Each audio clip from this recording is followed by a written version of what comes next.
Hello everyone, welcome back to the channel. Please do make sure to like and subscribe the video as it would help a lot.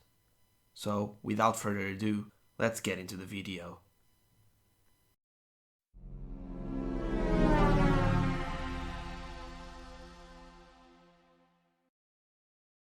This first story is brought to us by Your Average Fox. The feeling of being dead. Have you ever died in a dream? Perhaps you started falling and woke up right at the moment of impact.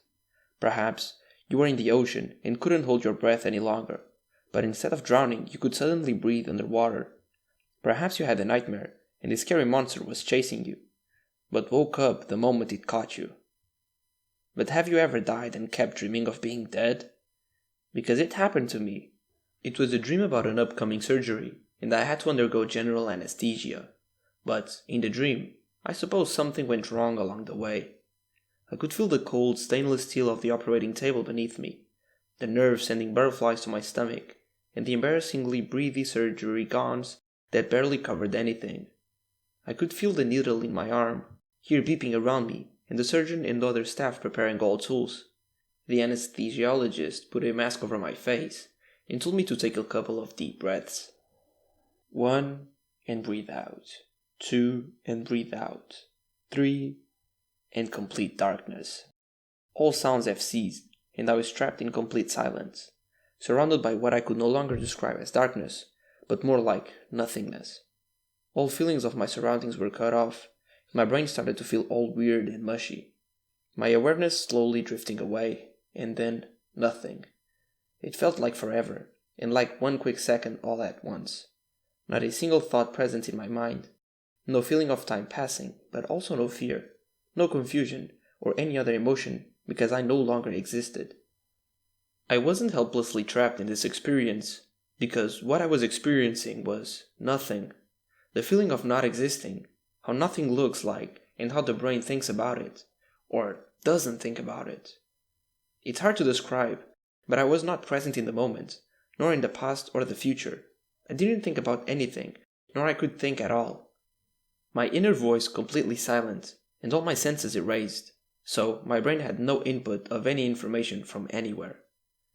It was the kind of nothingness that our brains aren't designed to comprehend, the type of feeling or lack thereof that cannot be replicated or imagined, because by simply trying to imagine it, we already break the first rule of not being able to imagine anything.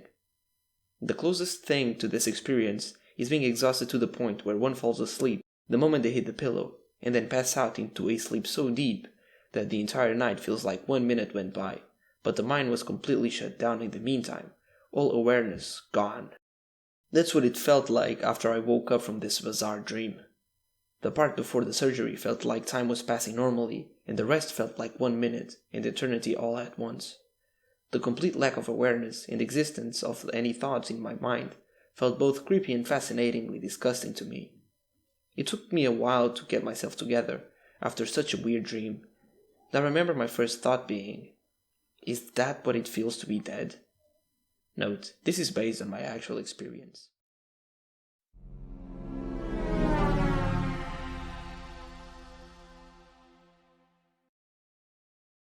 This next story was posted by Your Average Fox.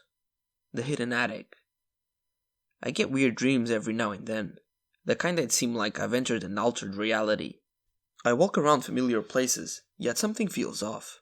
Buildings on streets where they shouldn't be, houses missing, corridors that shouldn't exist, several flights of stairs that lead to nowhere but just keep going up. The hidden attic that appeared in my dream several times by now was no different.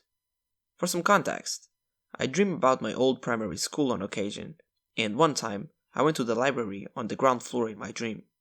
The school was otherwise 2 more floors above the library, and it's a very old brick building with stairs made of stone that's been used up to the point where you can slide down like you're skateboarding if you angle your feet just right and wear slippers. The library was a bit more modern, however, with carpet flooring and a white ceiling. It was also the only place accessible to students that had an AC, so the air was nice and cool during the hot days.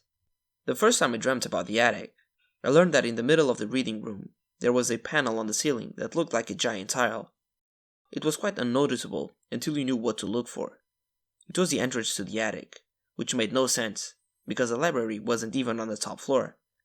The entrance had no ladder or stairs, so you had to take one of the library desks, put it under the door, and step onto it, then unhinge the entrance, pull yourself up and climb into the attic. It was a dusty and dark place, lined with dark brown stained wood. It was giant and went across the entire layout of the school, similar to a maze. The top of the space was quite low, however, so you couldn't stand upright. Instead, you had to crawl on all fours to get around. The walls on the edges tapered in as if they were a part of a pointy roof of a house, which made no sense since the school was a cube of bricks with a flat roof. I explored the hidden attic several times in my dreams, sometimes alone, sometimes accompanied by friends. Whenever I dreamt of the school again, I'd remember the attic, and it was a well-known fact in the dream world that this attic existed, and everyone seemed unfazed at the mention of it. I could go back to it and explore it by free will whenever I happened to be at the school in my dreams, but my common sense told me that there is no way that this attic could ever exist in the real world, so I kind of brushed it off and forgot about it by morning, only remembering it whenever I was in that continuous dream once again. Years went by, and I went to high school, but I still had the same dream on occasion, only that this time I wouldn't forget it after waking up, because I kept a dream journal. I visited my old primary school once in the second year of high school, and it was also the last time I went there. I went to greet the old teachers and the principal, but just out of curiosity, I stopped by the library as well. The feeling was pleasant and nostalgic, right until I entered the reading room, and that's when my stomach dropped. Same old grey carpet and plain white walls, the same warm-toned wooden bookshelves, the same glossy white single desks on green metal legs with little drawers for notebooks and hangers for backpacks, the paint chipping off at the edges. In the very center of the space was a desk that seemed out of place compared to the placement of others. I nervously looked up to the ceiling right above the reading desk, and there it was, a white panel with a barely visible hinge on the edge. Wow guys, these stories were really weird. I certainly have weird dreams once in a while, but never something like this. I can't imagine how I would feel if I actually saw the attic in the actual school. That must be pretty weird. Anyway, let's get into the next story.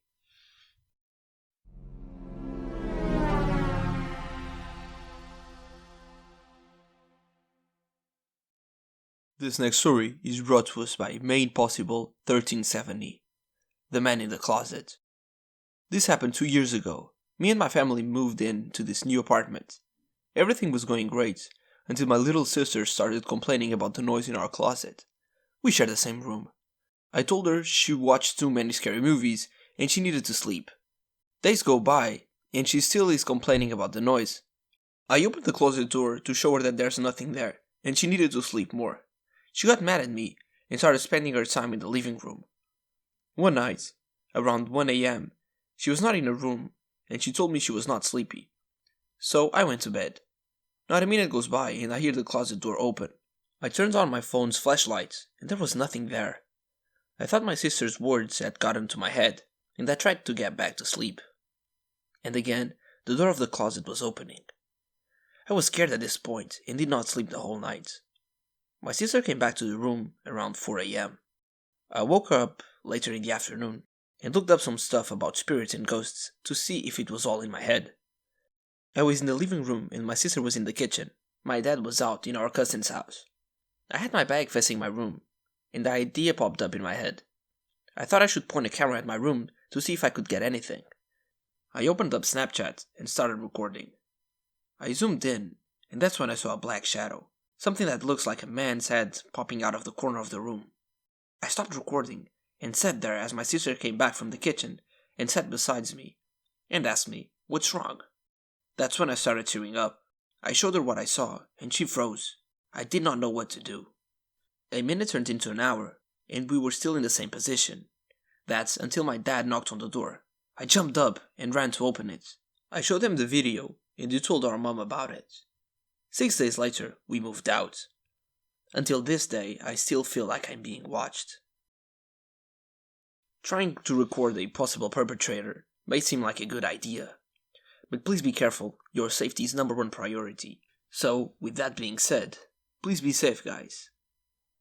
See you in the next video. Peace.